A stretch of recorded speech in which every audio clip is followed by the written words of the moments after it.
Ladies and gentlemen, at this time we're going to begin the funeral service of Ramona Choos. Rabbi Michael Schwab, Rabbi Alex Friedman, and Hazan Jacob Sandler will be officiating. We welcome those of you who are joining us via live stream. And for those of you who are here, please take a moment to be sure your cell phones have been turned off.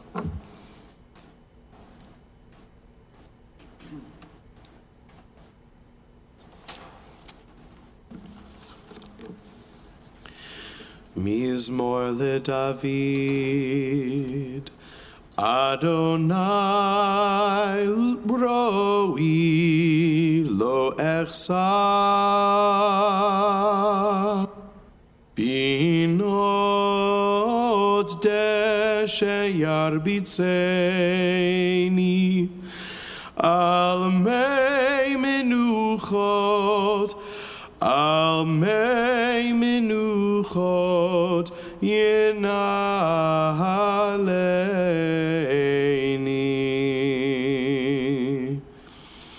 Nafshi yeshovev, yeshovev,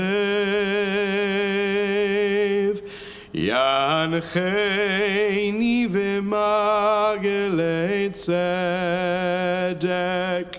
yancheini v'maglei tzedek leman shmo gam ki elech b'getz al mavet lo irara ki ata imadi Shivtecha umishantecha hema yenachamuni. Ta'aroch lefanai Shulchan neged zorerai Dishanta vashemen roshi kosi revaya Ach tov v'chesed yudefuni Kol yemei chayai, kol yemei chayai V'shavti beveit Adonai le'orech yamim Adonai roi lo echsar Adonai roi lo echsar.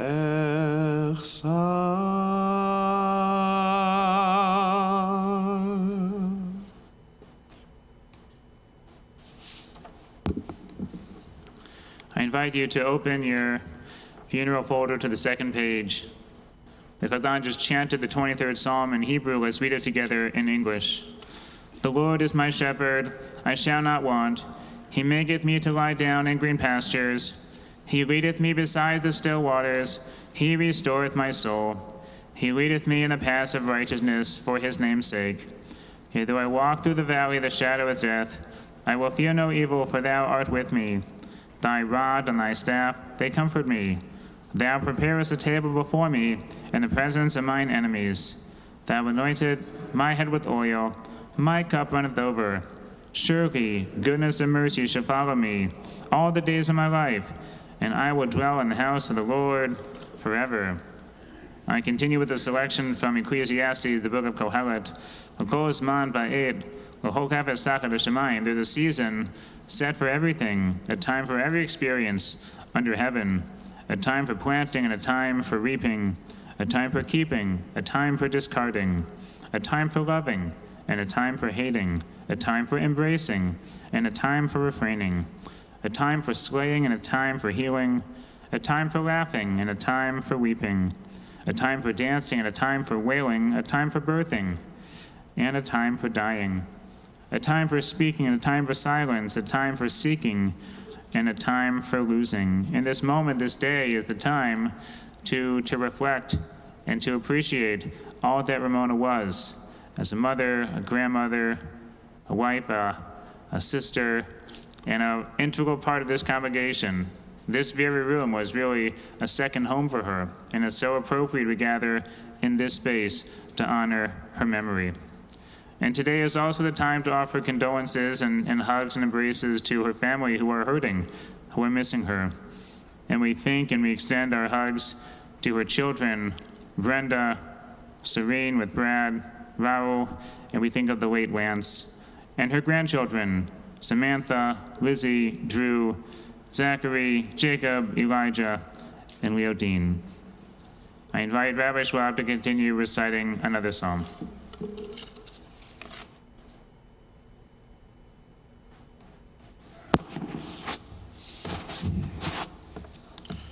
There's a great teacher from our tradition named Ben Sira, and he wrote, "When parents who have taught their children pass on, that passing is not true death.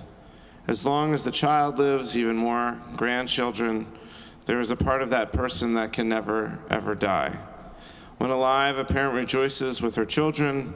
In death, that parent will not grieve, for she knows that her legacy has truly been passed on, l'dor vador, from one generation to the next." Ramona was a person who made an impact on each person that she met, and I'm sure her biggest influence was on all of you. But she also had a very big impact here in our community. And I know you're going to hear more from Raul and from Rabbi Friedman, but I wanted to share a few words that specifically focuses on her commitment here to Bethel and to the Jewish people. As all of you know, just last night we began the celebration of Hanukkah.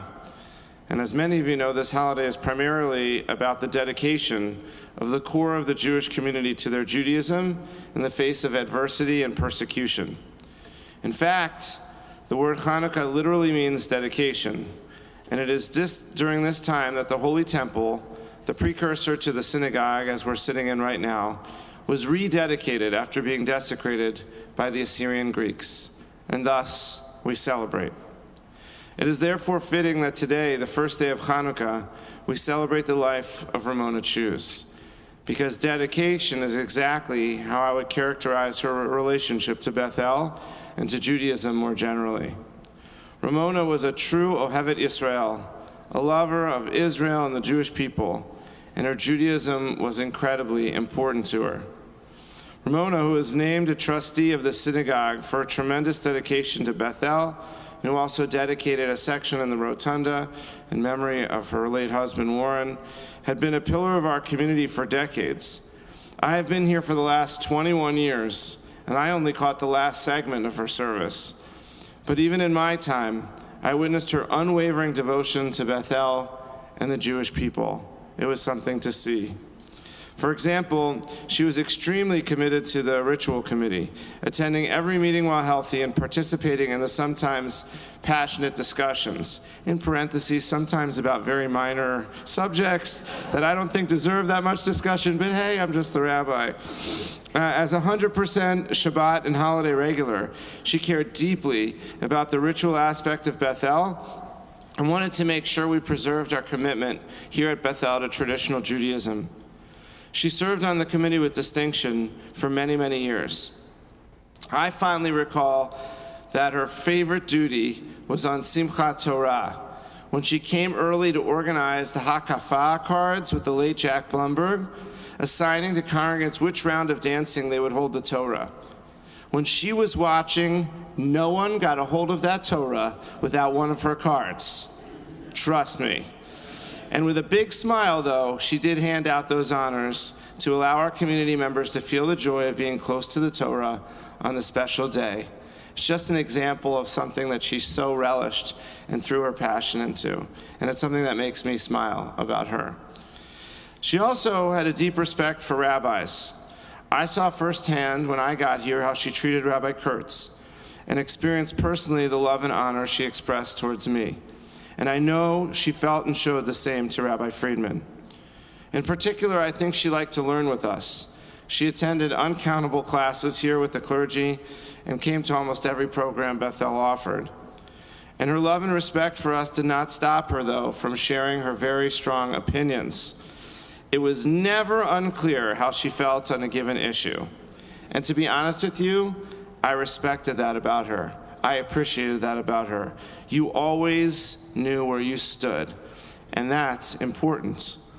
She was tough, she was a fighter, she was determined. Even when her health was not giving her the best run, she imposed limitations on her. She fought through it to be here, and I'm sure to be at so many other things that she really wanted to make sure happened. I also love that, sometimes she was tough, maybe most of the time, she really, really, really loved the children in the synagogue. And she was always interested in and complimentary about my own children. I will miss our relationship, the way that she asked about family, and the way that she really and truly and deeply cared about the things that she valued. She was involved here in almost every aspect of Bethel. The sisterhood, the services, the programs, the learning. She loved the Bethel art fairs, purchasing from wonderful Israeli and Jewish artists. Truth is, it will be very, very hard for me to imagine Bethel without her. I will treasure my relationship with her, and I'm so thankful that I got to know her over these past 2 decades. A very special shout out and appreciation to all of her children, and I'm sure the grandchildren who supported her. She loved you so much, and she loved being around you. And I saw, especially to Brenda, she was here all the time with her at Bethel and made sure that Ramona was really able to participate, and that made me feel so, so good. She loved you all so much. You, your family, and our entire community will miss her presence very, very much. Tizi Zichra Brucha, may her memory always be for a blessing, and let us say amen.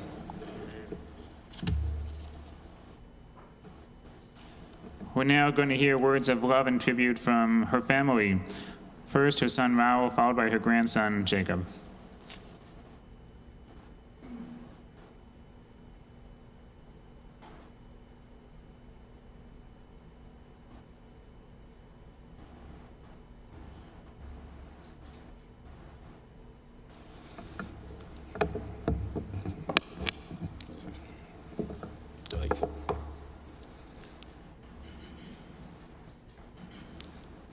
Of course, my mom would cringe to know that I ended up drafting or writing the eulogy, the night before. That was one of the things that she never liked.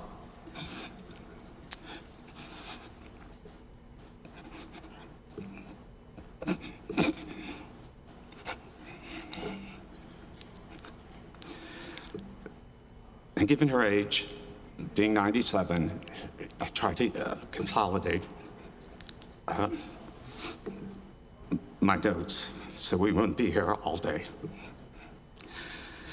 Today, as we gather to remember my mother, Ramona Helen Choos, AKA Ramona, Mona, Dr. Choos, Dr. Goldblatt, or to many of you as Mrs. Choos, I feel both sorrow and gratitude.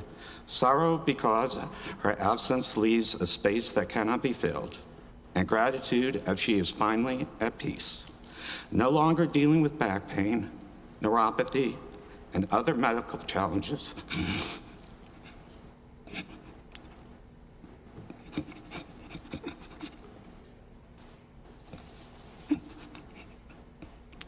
She experienced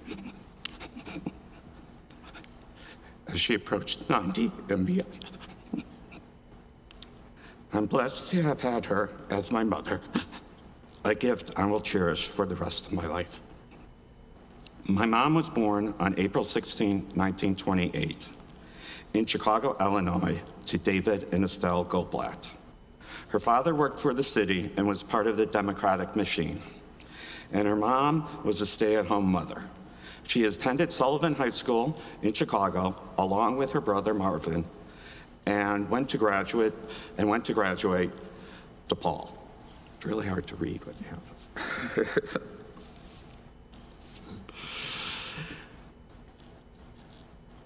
She had hoped to become a gym teacher, but unable to do a somersault, had to settle on becoming a math teacher. My mother initially taught math at Chicago's Teachers College, which later became Chicago State University, located at 95th and King Drive. Her focus then shifted to teaching teachers how to teach math. For over 30 years, she taught and did the same commute, or long commute, I should say, from Highland Park to Chicago State University. Math is therefore an integral part of my memories of my mother, whether helping her grade student tests, figuring out their final grades, hearing her lament about the need to give students a redo so they could pass a class, auditing sessions at the National Teachers of Mathematics annual conferences, witnessing her passion for developing tomorrow's math teachers and her determination to introduce metrics as well as calculators into the classroom, reading her contributions found in 10 math books, still in publications today, or knowing she presented at numerous conferences, served in leadership roles for many associations over the years. Oh, and did I forget to mention, living up to her expectation to excel in math. My mom was at the forefront of women having careers and raising children. She grappled with the issues career mothers face currently, but without the support network society has put in place today. I dealt with being kicked out or banned from carpool because my mom forgot or was extremely late for pickup. Hearing from some of my friends' mothers that my mom shouldn't be working, making lunch at home or running a tab at the local diner since stay-at-school lunch programs didn't exist when I was in elementary school, finding my own means of transportation to and from school, appointments, and/or friends' houses, receiving the same Xerox memo-sized letter once a month as my siblings at overnight camp for my mom, given my mom's bandwidth. These experiences made me more independent, gained appreciation for cooking, and impacted how I parented my boys and Buddy, my golden retriever. Along with my career,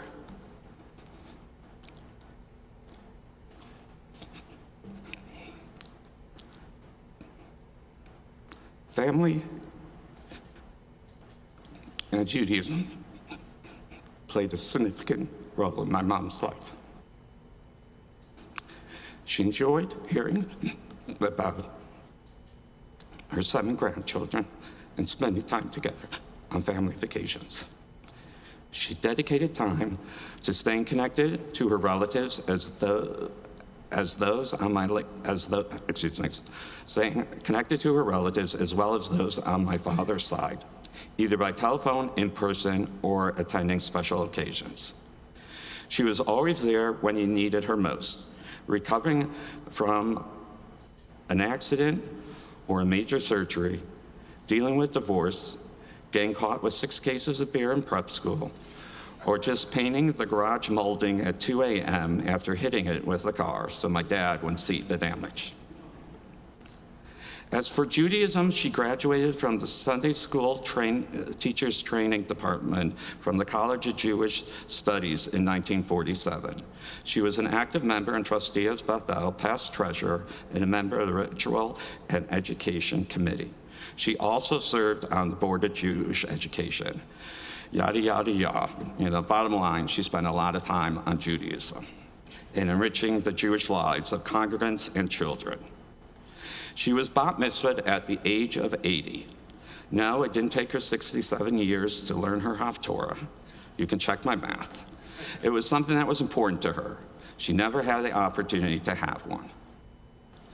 My mom loved to travel, beginning with driving cross-country with her brother in the late 1940s and ending with her visit to the Ukraine when she was in her early 90s. Among her favorite trips were her travels down the Amazon, being on a safari, and her visit to China. My mom was also a patron of the arts, including Ravinia, Lyric Opera, the Light Opera Works, and the Art Institute of Chicago. She continued to attend many events at the age of 97. She could also play piano by ear, and instilled, along with my father, an appreciation of the arts in me. My mother faced life's challenges with unwavering strength and quiet determination. Her wisdom guided me through difficult moments, offering me reassurance and perspective. She taught me the importance of perseverance, honesty, and faith, values that shaped who I am today. To me and my family, she was just not a parent, but a force. She celebrated our successes and told us where we should have listened to her during our failures. Her encouragement gave us the confidence to dream, the work ethic to achieve our dreams, and the reminder that failure is not an option. My mother's legacy is woven into the lives she touched. Her kindness has inspired me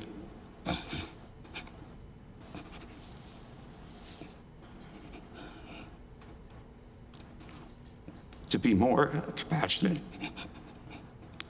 Her opinions, which she had many, continue to guide me.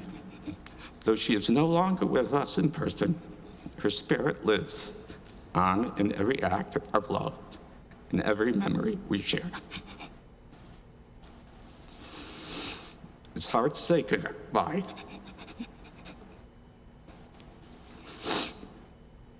One can take comfort in knowing that my mother will have infinite space for stuff in heaven. I'm extremely grateful for the lessons she taught, the love she gave, and the memories we created together. Thank you, Mom, for everything. I will miss you always, but I will carry your love with me wherever I go. Rest in peace, Mom. You earned it.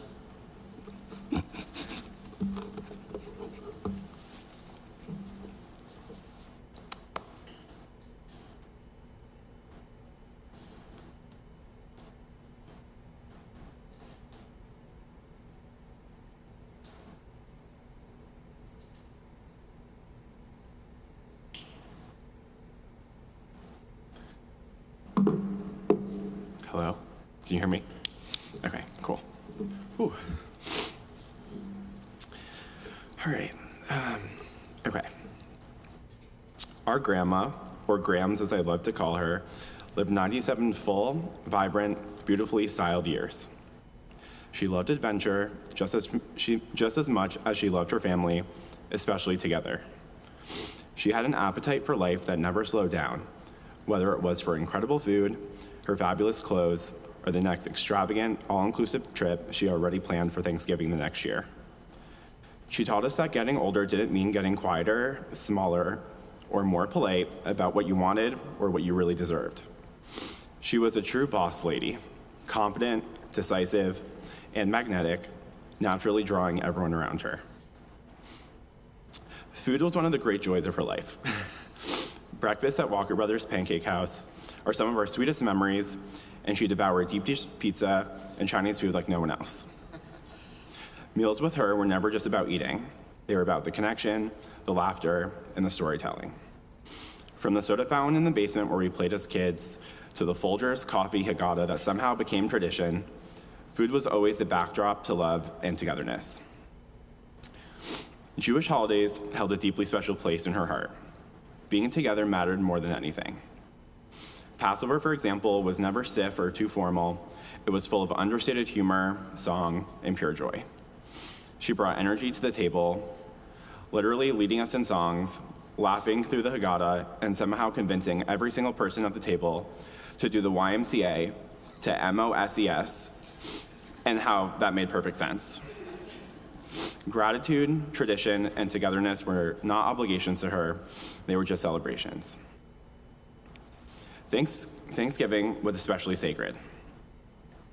Whether we were around a dining room table or gathered on a tropical beach, she insisted that we always pause and share what we were grateful for. In those moments, she reminded us that no matter where we were in the world, what mattered most was that we were together.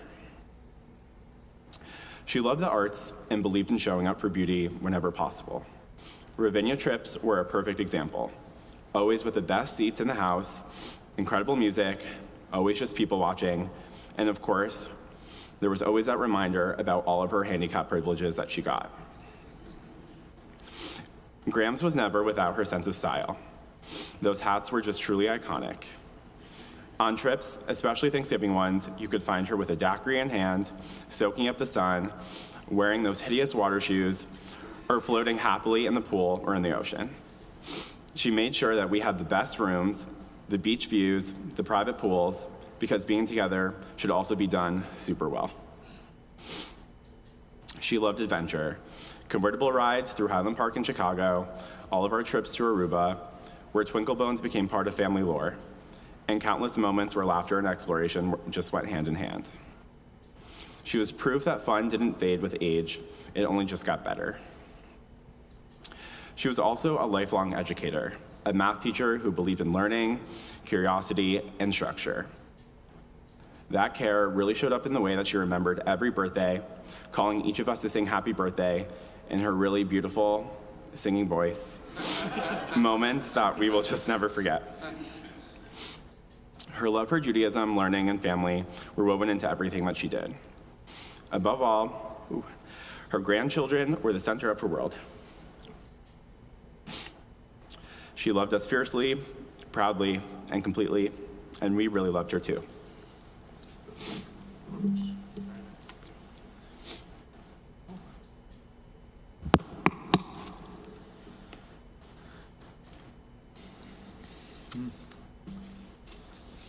I feel so very fortunate that I too got to know Ramona over the last 7 years that I've been at Bethel. In that time, it was always abundantly clear that her heart belonged to her family and to the Jewish people. Nearly every time I saw her at synagogue, her daughter Brenda was always here with her. As time went on, it was more difficult for Ramona to be mobile, but Brenda and some Bethel friends always helped make it happen. Her other children lived elsewhere, so it was just Brenda, but I could tell that if a child loves her mother so much, it must be because her mother loves her children so much first. Indeed, Ramona was unbelievably family-oriented, as we have heard. She absolutely loved being with her children, and possibly even more than that, with her grandchildren. For Ramona, the very best thing that could happen was for family to get together. Better for her to be there, but even if she couldn't, that was still a special day. When any time was a good time for family to be together, the Jewish holidays were simply the best. They were not just dates on the calendar, but turning points and highlights of the year for the family. I'm told Ramona really did not cook very much at home, but for the holidays, she always cooked up a storm, and the fridge was always full. Rosh Hashanah was always about family meals, as well as a time for the men to buy new suits each year. And 6 months later, Passover was another important family gathering, and the time when the family bought new dishes each year. Ramona would drive very long distances to celebrate with her family, to Connecticut, for example. For some reason, she insisted on grocery shopping in Chicago and driving them all the way to the East Coast. Holiday meals were a lot of work, but for her, they were just nothing better, because they were the intersection of family and Jewish life. It didn't take me much time to understand that being Jewish was really core to who she was as well. She joined Bethel in 1960 and was active really until the very end. She became more observant as she got older, and she was always doing her best to learn more and do more. Traditions and prayers were important to her, and so she took Hebrew 101 several times in order to be more proficient. Nothing says lifetime learner than becoming a bar mitzvah in her 80s. Even toward the end, when moving around was very challenging, she insisted on being here as much as she possibly could. I told her family that her exertion and her commitment to being here was so inspiring. It just demonstrated how much she cared. For many years, she was involved in sisterhood and Shabbat life, and we heard about her unofficial role in leading Simchat Torah dancing.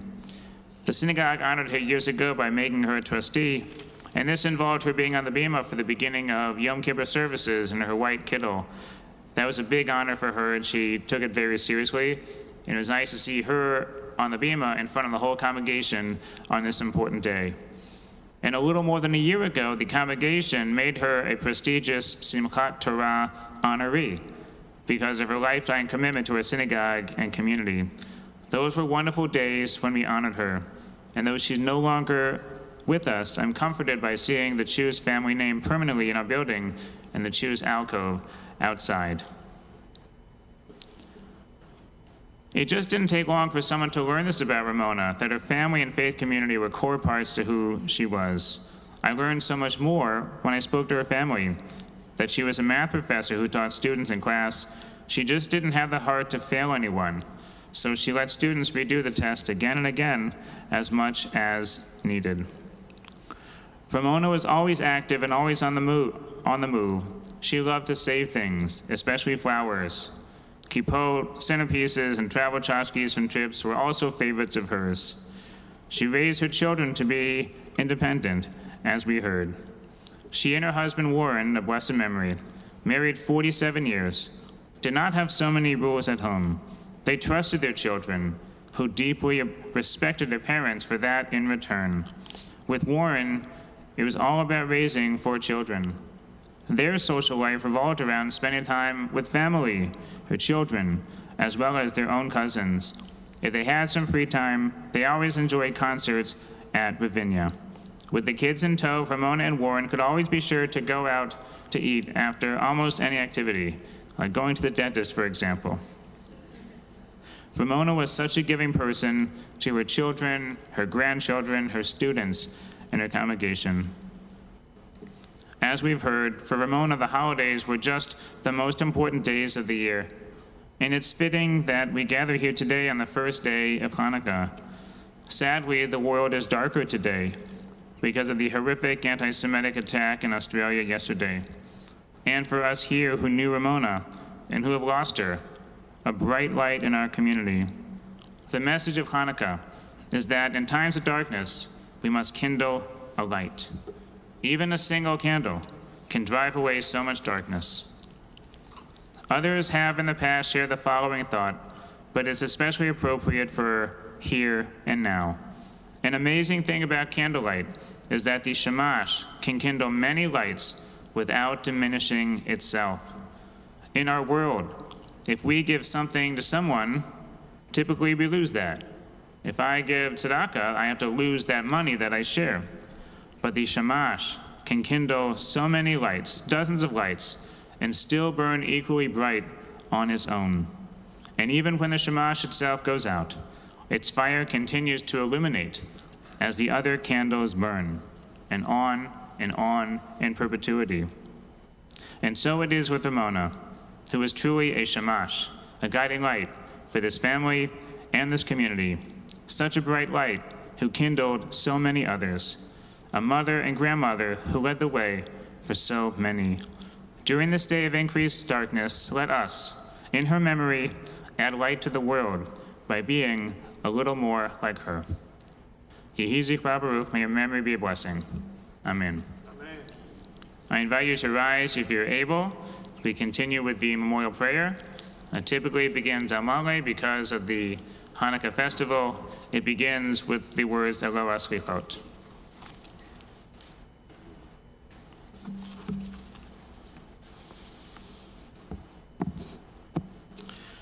Elo aslichot, chanun verachum, erech apayim v'rav cheser, hametzei chaparat pesha, v'hakravad yesha, umenucha nechona, tachat kanfei shechina. B'ma'alot kedoshim, kedoshim uteorim, kizohar harakia mazhirim, et nishmat Rachel Chaya bat David ve'Esther, shehalcha le'olama. Ana bal harachamim, zochra la letova, kol zechuyoteha v'tzidkoteha beratzot hachayim, ufetach la sha'arei tzedek ve'ora, sha'arei chemla v'chanina. בסתר כנפיך הסתיריה לעולמים, וצרור בצרור החיים את נשמתה. אדוני הוא נחלתה, ותנוח בשלום על משכבה. ונאמר Amen. God of forgiveness, you who are gracious and compassionate, patient and abundantly kind, grant infinite rest in your sheltering presence among the holy and the pure to the soul of Ramona Choos, who has gone to her eternal home. Merciful One, we ask that you remember all the worthy and righteous deeds she performed. May our loved one find perfect peace in your eternal embrace. May her soul be bound up in the bond of everlasting life. May she always rest in peace. And let us say, Amen. You may be seated for a moment.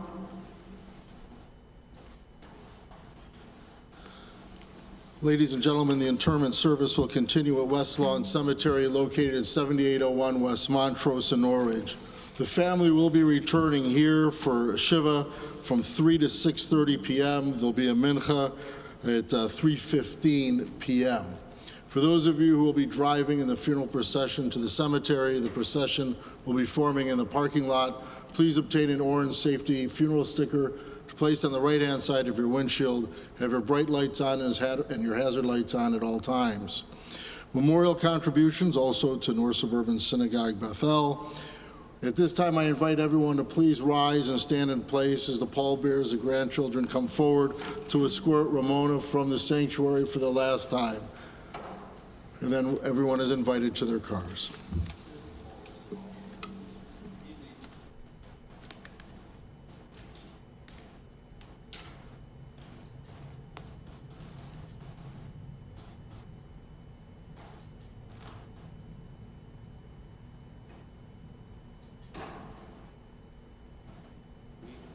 David, Shomreini El Ki Chasiti Ba, Amar Adonai.